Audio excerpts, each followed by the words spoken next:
لله على راديو أصوات ومباشرة. تحية لكم فين ما كنتي كتابعينا. الموضوع اليوم اللي غنتكلموا عليه الشخير. كنعرفوا الشخير واحد الصوت أو واحد الضجيج اللي هو مزعج، وربما داخل الأسرة وفي العلاقات ديالنا الاجتماعية كيقدر يكون يعني سبب نوعا ما في توتر العلاقات، خصوصا ما بين مثلا شخصين اللي تيكونوا في نفس الغرفة المرأة والرجل، أو الوليدات أو الخوت مع بعضياتهم. فاليوم احنا غنتكلموا على الشخير لانه كيتعتبر من الحالات الشائعه جدا، وخصوصا مع التقدم في السن. كاينه ايضا مجموعه ديال الاحصاءات والدراسات اللي كتقول بان الرجال كيشخروا اكثر، يعني 57% من الرجال مقارنه 40% من النساء اللي كيعانيوا من الشخير. اليوم حتى الاطفال حتى هما تيشخروا. فاحنا غنتكلموا على اول حاجه شنو هو الشخير، شنو الاسباب اللي كتعطينا الشخير. غنهضروا على الشخير لانه كاين فرق ما بين الشخير عند الاطفال الصغار وما بين عند يعني الكبار، وغنتكلموا حتى على الانواع ديال العلاج. واش كاين اليوم شي علاج فعال للشخير، وقتاش الشخير ممكن يكون خطر على الصحه وعلى الحياه ديالنا. للحديث في الموضوع ضيفتنا الدكتوره فوزيه القديري، اخصائيه في امراض الانف والاذن والحنجره واضطرابات النوم. اش اخبارك؟ لاباس عليك؟ الحمد لله لميا، شكرا على الاستضافه وعلى هذا الموضوع اللي تيهم كلشي. بدا كلشي تيسول فيه، كلشي حتى زمان كان تيسحبهم الشخير عادي وعادي، وتيقول لك راه حط راسو فوق المخده والشخر سعدات غرق في النعاس. دابا عاد بداو الناس يفهموا انه راه كاين شي مشكلات. عرفتي يمكن دابا علاش ولينا كنهضروا على الشخير بزاف؟ دابا شحال هادي كانوا الديور كبار، دابا ولا الدار صغيره. الا واحد حداك في البيت وشخر كتسمعوه، ماشي غير يكون معاك في البيت، يكون معاك في الدار ولدينا كنسمعوا الشخير. ففعلا ولات المساله مزعجه. والحمد لله اليوم مع تطور العلم والاعلام ولينا كنهضروا بزاف على هذه المواضيع، الناس ولاو كيعرفوا شنو اللي خطر وشنو هي الحويجات اللي ممكن كنقولوا معليش مع الوقت، ولكن كاين بعض الامور اللي عندها علاقه مباشره بالصحه وبالحياه ديالنا. فغير اول حاجه دكتوره، ملي كنقولوا الشخير حنا بالنسبه لنا الشخير صوت مزعج ضجيج كيضر في الودن كيفيقك من النعاس. علميا شنو هو الشخير؟ منين كيخرج؟ من النيف ولا من الفم ولا من الحلق؟ غير باش نعرفوا بانه هو التنفس، يكتجي مع التنفس هذا الشخير. اييه. دونك كاين واحد الجعابي ديال التنفس اللي تيوصلوا لنا الاكسجين لي بومون ديالنا، الريه ديالنا. الوغ هذوك داك التنفس تيدوز من الانف، ويدوز من بعد من الحنجره، ومن بعد تيدوز من لا تراشي، وتيوصل للريات ديالنا. مهم بزاف حيت فيه الاكسجين، هو اللي تيسمح لنا باش نعيشوا ونتحركوا، يعطينا الطاقه الكافيه ونتنفسوا. انا شنو فين ما وصل، كان في الانف ولا كان في الحنجره ولا كان تحت شويه من الحنجره، فين ما وصل شي عويجيه، مثلا في الانف كان واحد العويجيه ولا واحد النفخ، في الحلق كان واحد النفخ اللي لتحت هكا كنيت، اي سبب اللي غادي يتسبب في التنفس اللي ما غاديش يدوز مزيان غادي ياثر على الهاديه الحلق، غادي ياثر على هادوك لي موسك اللي عندنا في الفارنكس، العضلات اللي عندنا في الحنجره اللي هما اللي تيساعدونا باش التنفس تيوصل للصدر. حيت ملي تنكونوا ناعسين راه لي موسكل ديالنا والعضلات ديالنا كلهم تيكونوا بحال شويه مخوفين، ماشي ما تيكونوش قاصحين، راه حنا في الصباح واقفين تنتنفسوا، وهذاك لو فات نكونوا فايقين واعيين راه تيساعدنا باش حتى التنفس، ولو عندنا عواجيه اللي قلنا واخا عندنا مشكله ديال في شي النفس تيتحبس في شي موضع، ولكن لو فات واقف التنفس يمكن له يدوز، ماشي بحال الناعس. ملي تكون ناعس تيكونوا داك الاعصاب كلهم مرخوفين. دونك هنا الا كان زعما غير شي نوع قليل من العواجيه تيبداو هذوك لي موسكل كلهم تيبداو يكومونسا فيبري، تيبداو بحال تيطرطروا. هذاك الطرطران هو اللي تيجعل انه تنسمعوا داك الشخير. الوغ بيان سور الشخير ماشي غير واحد الصوت عادي، راه كل واحد كيفاش الشخير ديالو عامل، وكل واحد القوه ديال الشخير ديالو، وكل واحد واما غادي يبدا يشخر ساعه ساعتين وبخطا، ولا غادي يشخر نقولوا في المثل كل نهار كل نهار كل نهار. واحد اخر غادي يكون الشخير ديالو عنده علاقه بالكيفيه ديال النعاس ديالو، واحد اخر المهم كل دونك ماشي محدود غادي نقولوا نشخصوها زعما هو هذا المرض هو اللي تيتسبب لنا في الشخير، ولكن لا، ملي تنشوفوا شي واحد تيشخر خصنا نشخصوا داك الشخير منين جاي، واش زعما عنده واحد التاثير على الصحه ديال الانسان، واش غير هو صداع تيجعجع دوك الناس اللي ناعسين حداه. هنايا فريمون خصنا نشخصوا خاص تشخيص دقيق. طيب تكلمتي على انه ممكن يكون غير انسان ما نعش مزيان، حنا كنسمعوا قاد ليه الوساده، راه وسادته ما والماتوش كتقادها له كيمشي الشخير. كاين هادشي كنعيشوه مع وليداتنا مع ازواجنا مع انفسنا، كيمشي الشخير. ولكن كاين كيف ما قلتي يا دكتوره حتى الصوت ديال الشخير كاين اللي فعلا كتحس بانه صوته نقولوا بحال التران، داك الشخير مجهد درجه داك الانسان كتحس به تخنق، هو براسو تخنق اولا فيقوا داك الشخير. فشنو هي الاسباب العضويه اللي ممكن تعطينا الشخير؟ واش مثلا النزله ديال البرد، واش الناس اللي عندهم الضيقه، واش الناس مثلا اللي عندهم امراض القلب والشرايين، اولا الناس اللي عندهم داء السكري، اولا ما عنده تمرض، غير مساله وراثيه كتلقى كلشي في العائله كيشخر. الوغ كاين هادشي اللي قلتي كاين حيت دابا الا جيتي انت دبيتي على لي ستاتيستيك في الاول، راه تقريبا ملي تشوف من 25 عام للفوق عند الرجال راه تقريبا راجل 50% ديال الرجال راهم دوك غادي يشخروا. مني تزيد شويه وعند العيالات من 50 عام الفوق راه تقريبا حتى هما راه 50% ديال العيالات غادي يشخروا. دونك والاسباب متعدده، ماشي غير كاين نقول لك سبب واحد، يمكن يكون وراثي. علاش؟ حيت الفك ديال الوجه تيضيق لنا داك الجعبه ديال التنفس. يمكن يكون العيا، شي واحد قيل زعما تينعس تيشهر. يمكن يكون المسده بحال اللي تتقول، ولا لا بوزيسيون. كاين الناس اللي الوضعيه ديال النوم تينعسوا بحال اللي تيقولوا على قفاهم ولا على عين قفاهم، ولا هذيك لا لونغ ديالنا اللسان ديالنا تيطيح تيرجع اللور وتيغلق لنا عاوتاني داك الجعبه ديال التنفس. دائما نفس الشكل، خص الجعبه ديالنا في التنفس تكون دائما محلوله مزيان باش ما تيوقعش داك الشخير. الاسباب اخرين هما مثلا تيمكن بنادم يكون في واحد الحاله ديال الغلظ، وهذاك الغلظ تيشد لنا الجعابي بيان سور، باسكو الا كانت الشحمه في الداس راه تتكون حتى في القرجوطه، حتى في القرجوطه، حتى في الحلق، حتى في تتكون لا غريس، تتكون في اي بلاصه ديك الساعه تتكون محطوطه، دونك تيشدنا وتيقفل لنا عاوتاني داك الجعبه ديال التنفس. الوغ يمكن يكون امراض، زعما كاين بزاف ديال الامراض مثلا بحال تبين بين انه الناس اللي تيعانيو بمرض السكر ولا تيعانيو بارتفاع الضغط الدموي ولا شي حاجه تيشخروا اكثر من هذوك اللي ما فيهمش هذاك المرض هذاك. تبين بين انه الناس اللي تيشربوا الادويه ديال الاكتئاب وديال اي دواء اللي تيمشي للجهاز العصبي حتى هو تيتسبب في الشخير. تبين بانه الناس اللي تيكميو بزاف تيدخنوا بزاف حتى هو تيتسبب لهم في الشخير. الناس اللي تيشربوا الكحول حتى هما تيتسبب لهم في الشخير. دونك هادو مسائل اللي خصنا نبحثوا عليها ونعرفوها، باسكو ولو لقاو السبب ديال داك العويجيه ديال الجعبه ديال التنفس، خصنا نشوفوا واش ما كاينش شي حاجه واحده اخرى اللي تعاون داك الشخير وتتخليه يجي كل نهار.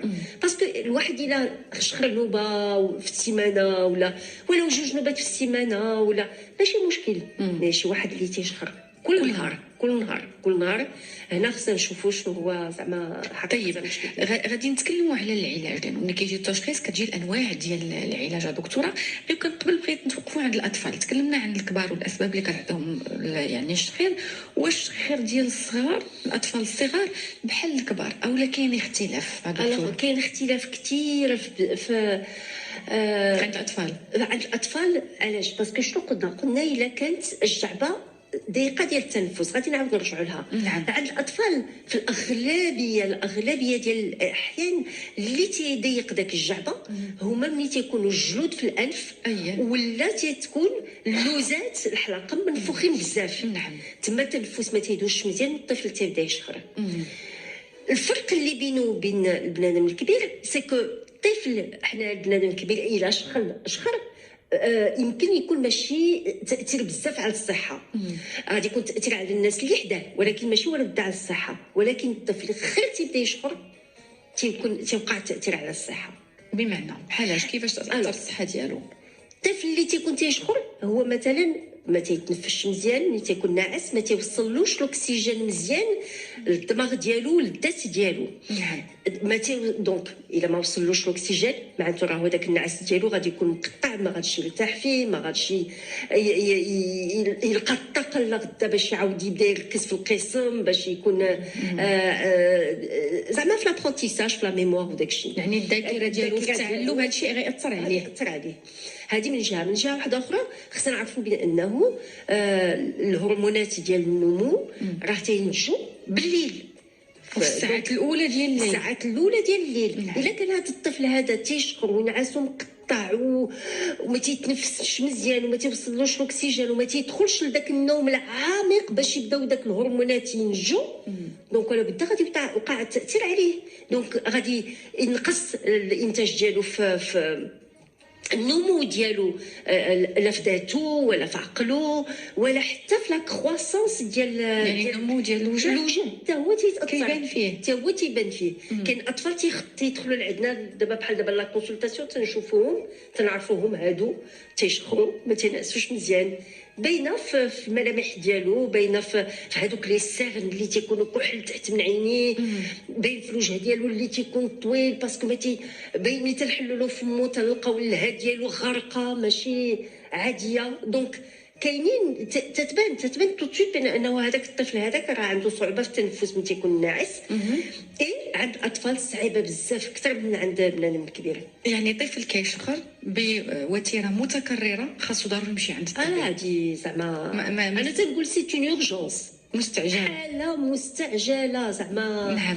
من غير باردون سمح لي من غير الا كان شي شخر مثلا ضربوا البرد ولا عنده واحد النوع ديال الحساسيه من فاتو مخنوقي في واحد لا بيريود بون كنهضروا على الحالات ديال النزله. فوالا اكزاكتومون ديال النزله ديال هذه شي حاجه في نيفو ولا هذه. اما الطفل اللي تيشخر واحد المده طويله كان برد كان صيف اكسيتيرا خص تو سويت الواحد يشوف. في هذا السياق عندنا سؤال ديال ايمان المرشدي اللي كتقول لك دكتوره انا ولدي عنده 6 سنين تيشخر بزاف لدرجه تيزعجنا وعنده مشكل في تاخر النطق. واش الشخير عنده علاقه وشنو الحل باش ما يبقاش يشخر؟ تاخر في النطق.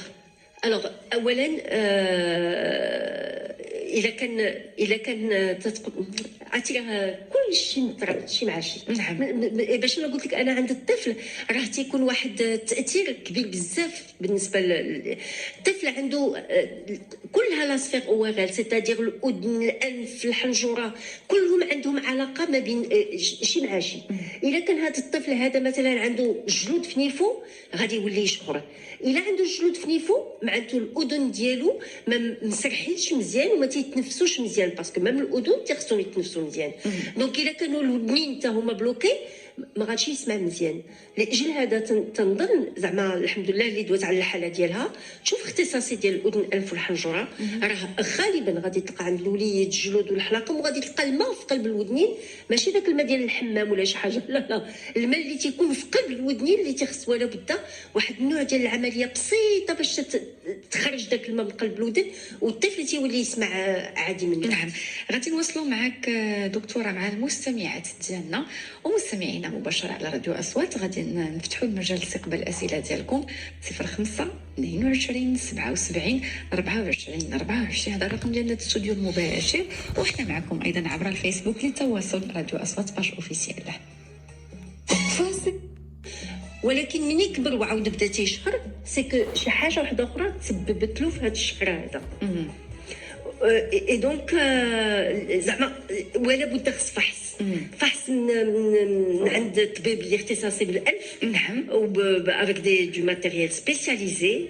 ومن بعد يمكننا اوسي نديروا البحث على النوم والحاله ديال النوم، ونديروا التخطيط ديال النوم باش نعرفوا هذاك الشخير شنو هي الدرجه ديالو وشنو التاثير ديالو. نعم. ومازال غنتكلموا على التخطيط ديال الشخير لانه داخل في البروتوكول العلاجي والتشخيصي يعني ديال الشخير. سي عبد الله كيهضر على انه عنده 64 سنه. قبيله تكلمت يا دكتوره بانه الرجال ابتداء من 25 سنه كيبدا يبان فيهم الشخير، ومع تقدم السن كيزيد الشخير اكثر. غادي ناخذ ناديه معنا من الحاجب. السلام عليكم ناديه. السلام عليكم اختي لميا. مرحبا بك على اصوات. يحفظك اختي. سلام دكتوره. السلام لا مرحبا. الله يحفظك اختي. عندي مشكل ديال انا اصلا عندي مشكل ديال الشخير.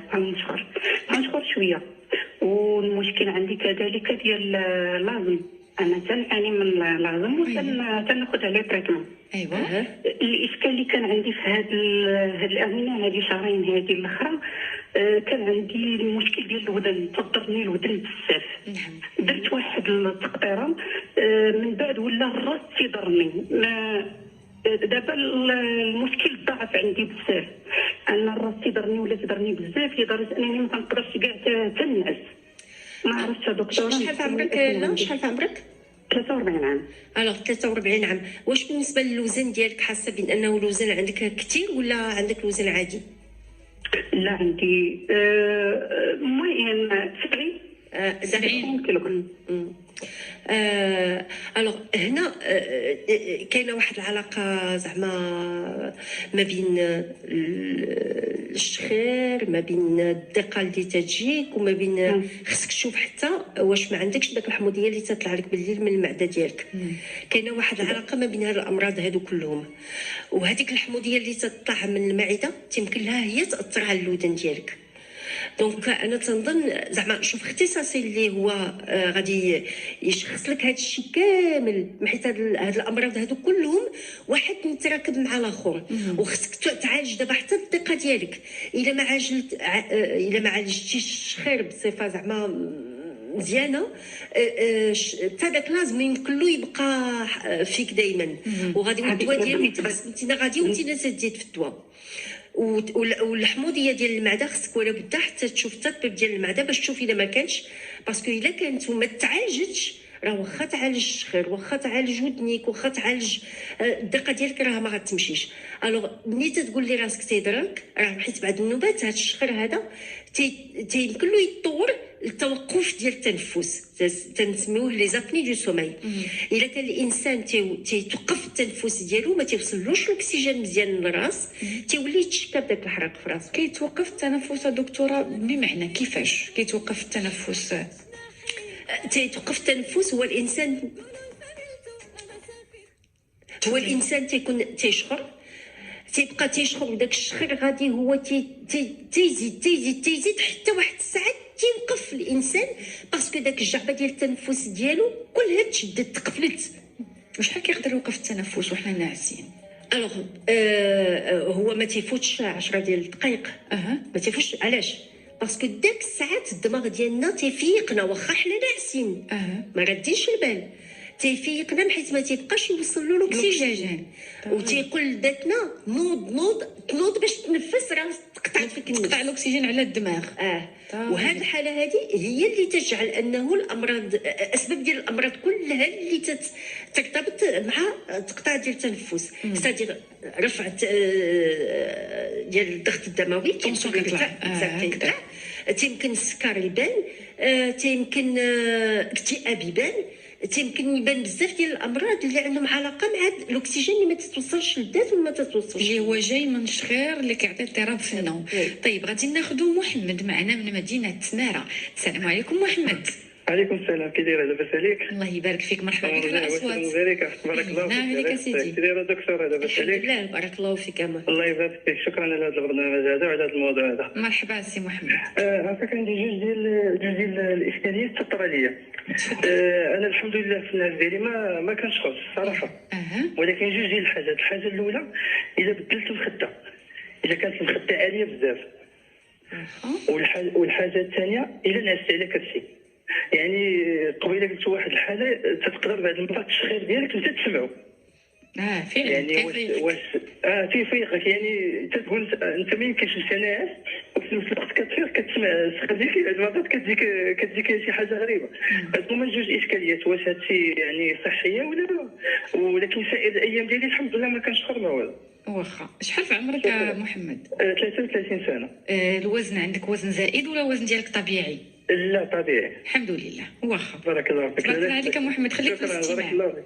مرحبا. تفضل دكتور. الوغ حقيقه السي محمد، راه بعض النوبات الا بدلنا المخده، الا بدلنا غير الفراش، الا نعسنا في واحد لا بوزيسيون اللي ماشي هي ما مولفينش بها، تيمكن هذا الشخر هذا يبان.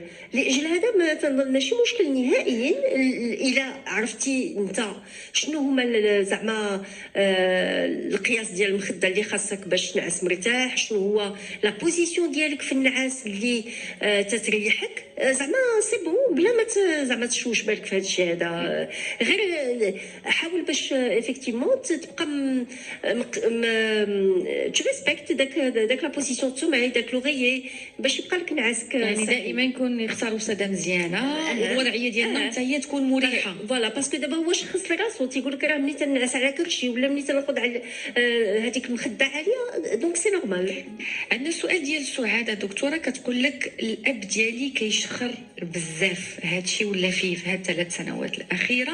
مؤخرا هذه واحد شهرين جاتو ازمه قلبيه، هو ناعس الحمد لله تجاوزها من بعد العلاج، ولكن هو دابا باقي كيشخر. كتسولك واش الشخير ممكن يكون سبب في السكته القلبيه دكتوره؟ الوغ تيتسبب في السكته القلبيه، تيتسبب في لي زاكسيدون فاسكولير سيريبرو، يعني ديال الدماغ، يعني تكون سكته دماغيه. تيتسبب بزاف ديال الحوادث هكا ديال اللي تيمكنوا يوقعوا واللي تيوقعوا حقيقه في وسط الليل. الوغ تيمكنوا يتسببوا بحال اللي قلنا في ارتفاع ضغط دموي اللي ما عندوش الحل بالادويه. دابا تعطي الدواء الاول والو تيبقى داك ما تيبغيش تهبط لا طونسيون، الدواء الثاني ما تبغيش لا طونسيون تهبط، الدواء الثالث طونسيون والو ما تبغيش تهبط. ملي تيديروا تخطيط النوم تيلقاو بانه هذاك الشغل تيبدا بنادم عنده فيه داك انقطاع التنفس اللي قلنا شنو قلنا الاكسجين ما تيوصلش للذات. دونك تيبقى هو النوم ديالنا هو راحه، هو النوم ديالنا في الحقيقه ملي تنبغيو ندخلوا لذاك النوم العميق الذات ديالنا كلها تترتاح، القلب ديالنا تيرتاح، الدماغ ديالنا تيرتاح. الا كان الانسان ما تيوصلوش الاكسجين والدماغ ديالنا تيفيقنا تيقولنا فيق راه الاكسجين ما واصلكش. وملي تنديروا التخطيط ديال النوم تنلقاو بانه كاينين الناس اللي دماغهم تيفيق حتى 40 50 نوبه في الساعه بسبب الشخير. تصور صديق تتنعس دقيقه ما قالوا ودماغك تيفيق، الا فقت تيفيق ذاتك كلها. دونك ما تتوصلش داك الحاله ديال الراحه اللي الذات تاخذ اللي محتاجه بها في النوم باش تعاود تقاوم من غدا. اذا الشخير ما كيعنيش اننا غرقانين في النعاس، الشخير كيعني باننا راه ما ناعسينش. الشخير ما نعسيش ملي تيكون يعني بهذا الحده تيكون داك تيتقطع النفس تيتقطع. نعم. تما ما كاينش النوم، دماغنا ما ناعش، ذاتنا ما نعساش ودماغنا ما نعسينش. نعم. طيب غادي ناخذ السؤال ديال فاطمه من تاونات. السلام عليكم فاطمه. السلام عليكم لاله، واش اخبارك؟ لاباس عليك؟ بارك الله فيك. مرحبا بك على الاصوات. شكرا بارك الله فيك. تفضلي. حتى انا عندي نفس هذا الدكتوره اللي كتهضر على هذا الشيء، عندي نفسه. يعني ملي كنكون ناعسه ما كنحس بالشخير لا، ولكن كنعس ودماغي ما ناعس، وبعد الساعات ملي كنعس كنفيق بحال شي واحد خنقني، صافي كنوض ما كنقدرش نتنفس. نعم. هادشي كيوقع لك من شحال هادي ولا غير عاد؟ تقريبا دابا هذه كنقول لك كانت عندي الوالده وماتت، ولكن ما نعرفش واش تاثرت نفسانيا ولا ما نعرفت. المهم هذا الشيء كيوقع لي دابا عامين هو تجيني هذه الحاله. فاطمه واش تتشرب شي دواء ديال الاكتئاب ولا شي دواء النعاس ولا شي حاجه بحال هكا؟ لا راني ما تشربوش. شحال في عمرك فاطمه؟ شحال في عمرك؟ عمري 40 عام. داكوغ. وما زايداش في الوزن ديالك؟ الوزن ديالك طبيعي؟ عادي الوزن ديالك. الوغ نقول لك عنده علاقه مع زعما شي مشكل نفساني الا كان الانسان تيشرب الادويه ديال الامراض النفسانيه. حيت هذوك الادويه هما اللي لا الا ما كنتيش واخده الدواء سي كو زعما خصك تشوف تو سامبلومون هاد الشخر مناش جايك. وكتفيق مخنوقه. وي باسكو دابا ملي تيكون بنادم كنكون ناعسه كنحس براسي صافي ما بقاليش التنفس كضربني الفيقه صافي كنبغي كنحس الرجل كنحل الباب باش كنشم الهواء. يعني بحال كان صافي كنتقطع التنفس. شوف فاطمه، شوف كاين جوج ديال الحالات باش نقول لك. كاين يمكن يكون حاله نفسانيه اللي هي بعد الموت ديال الوالده ديالك بقيتي مأثره واحد التاثير كبير و كومون دي اون لا با في لو دوي دو لا مور دو سا مير. وكاينه هذه خصك تشوف داك الساعات الطبيب النفساني، ولكن قبل ما تشوف الطبيب النفساني تنظن حسن تشوف الطبيب اللي مخصص في اضطرابات النوم. هو غادي يدير شوف الاذن والانف والحنجره. لا ماشي ولا بدا. شوف الطبيب اللي مختص في اضطرابات النوم. كاين اطباء ديال القلب مختصين في النوم، كاين اطباء ديال الاطفال مختصين، كاين اطباء ديال الجهاز العصبي مختصين في النوم. دونك هذا الاختصاص ديال النوم يمكن له زعما يكون مع اي اختصاص ثاني غير يكون واحد مختص في النوم. فوالا طيب عنده. دونك هنا تمايا غادي يديروا لك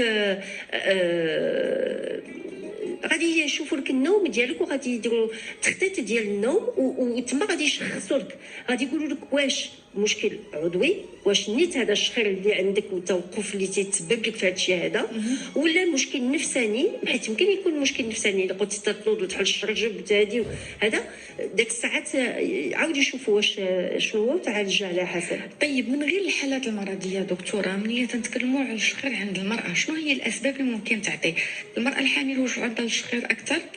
التغييرات الهرمونيه تؤثر على الشخير عند المراه؟ اولا التغيرات الهرمونيه، التنفس ديال النفا ما تيبقاش طبيعي، التنفس والنف ديالها ما تيبقاش طبيعي، ما تبقاش هو بعد نوبات تزيد في الوزن. هذاك الوزن الا زادت مثلا غير 4 5 6 ديال الكيلو تيمكن لها تاثر لها على الجعبه ديال التنفس ديالها. دونك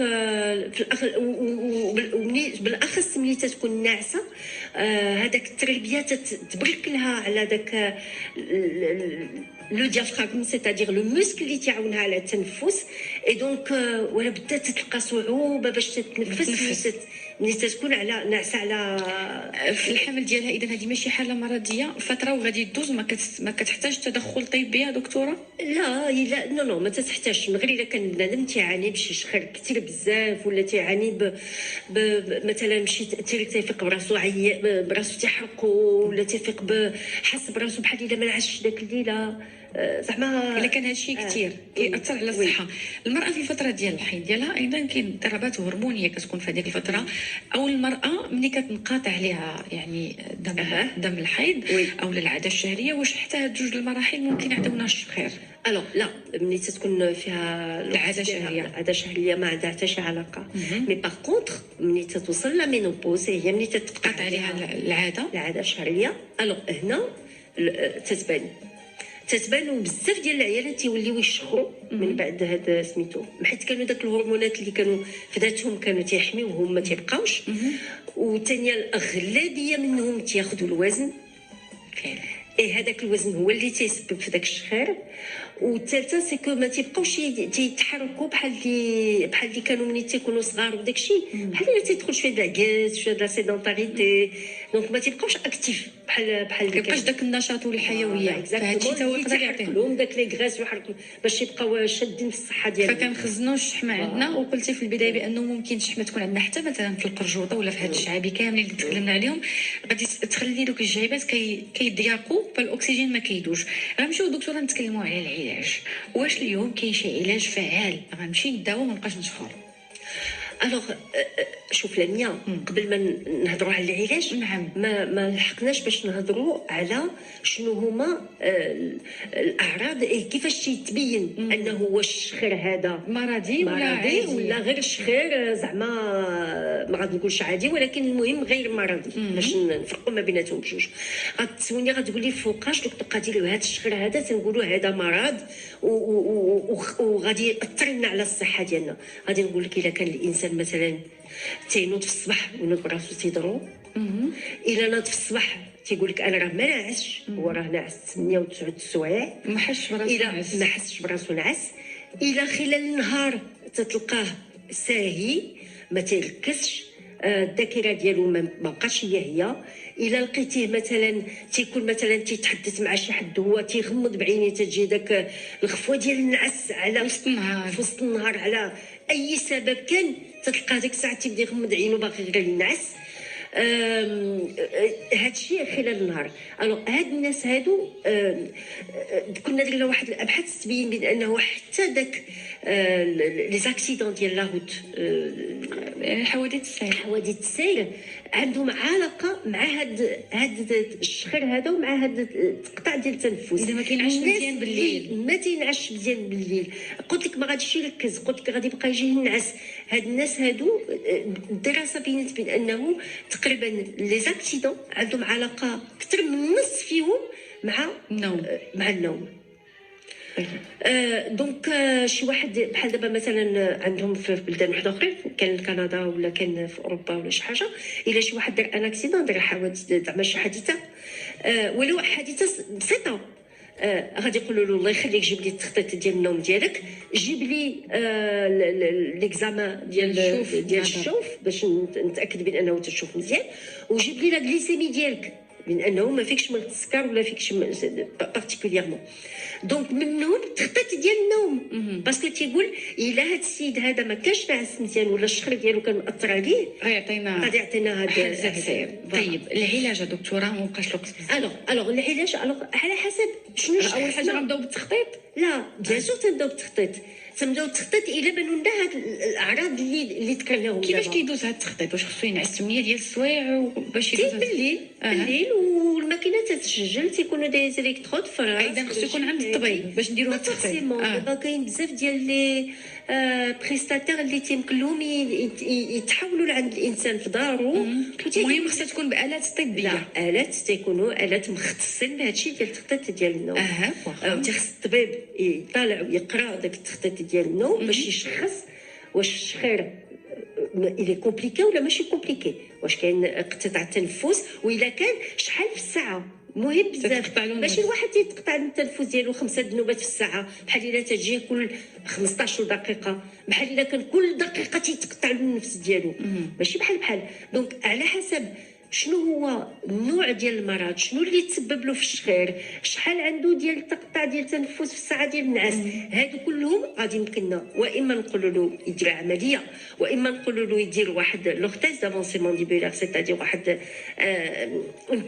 بحال شي اباري تيديرها ما بين في سنانو باش يبعد الفك تحتاني ويحل الجعبه ديال التنفس، واما تنقولوا له باش يدير واحد لاباري اللي هو اللي تيدفع له النفس الريح باش يتنفس وباش يكون زعما باش يدوزو الاكسجين مزيان في الدم. وهاد مثلا الا دار هاد الاله هادي ولا دار توسي مثلا ديال الفك، واش غير في الوقيته ديال النوم او لا مرحله ديال العلاج وكدوز؟ لا وقيته ديال النوم خصنا نعرفوا بانه اذا كتبقى دائما معاه. وي الا بان هذا المرض هذا بحال الا بان مرض السكر ولا ما بان الطونسيون ارتير، بحال الا كان هذا الشخير يعني المرضي الحاله ديالو صعيبه شويه. راه بحال اللي لابان طونسيون ما غاديش نقول لك انا غادي نعطيك الدواء على شهرين وسير الله يهنيك، راه دابا ملي تيرجع الطونسيون عاديه صافي قطع الدواء ما يمكنش مرض أبداً. مزمن. والعمليه على اي يعني باختصار بحال دابا الطفل دغيا باش نقول لك الطفل دغيا راه تتحيد له الحلق تتحيد له الجلود صافي لا غدا تيصبح تينعس عادي.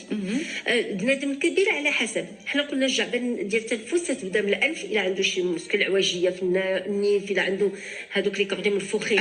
بالنسبه للحلق الا كان الهم غليظ بزاف، الحلق مغلط بزاف، اي حاله لقيناها وشخصناها تيمكننا نديروا لها العمليه.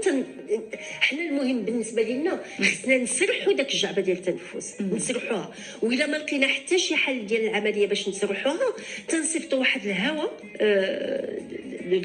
دو اون بريسيون دير اللي تتحل هي داك التنفس، بحال الا تنفخوا في الصدر باش هي بواحد لاباري اللي تجعل بانه داك الجعبه تتحل وتوصل الهواء والاكسجين للشخص. اذا النصيحه باش غادي نختموا هو انه الا كان عندنا الشخير متكرر بصوت مرتفع، الانسان كيتخنق تيبقى مريض نهار كامل، الراس كيحرقو في كل دابا وساعه وخصو ينعس ويغفى ويسد عويناتو، هنا ضروري كنقولوا خصنا نمشيو عند الطبيب ونديروا واحد التشخيص. عند الوليدات الصغار تكلمتي يا دكتوره نهائيا ما كنتكلموش على وليدات ضربوا البرد جاتو المنزله عنده الضيقه واحد المرحله وغدوزو، ولكن كيولي الشخير بشكل يومي بصوت مرتفع، وكيف ما قلتي كيبان له في الوجه ديالو في البنيه الجسميه ديالو كلشي كيتبدل.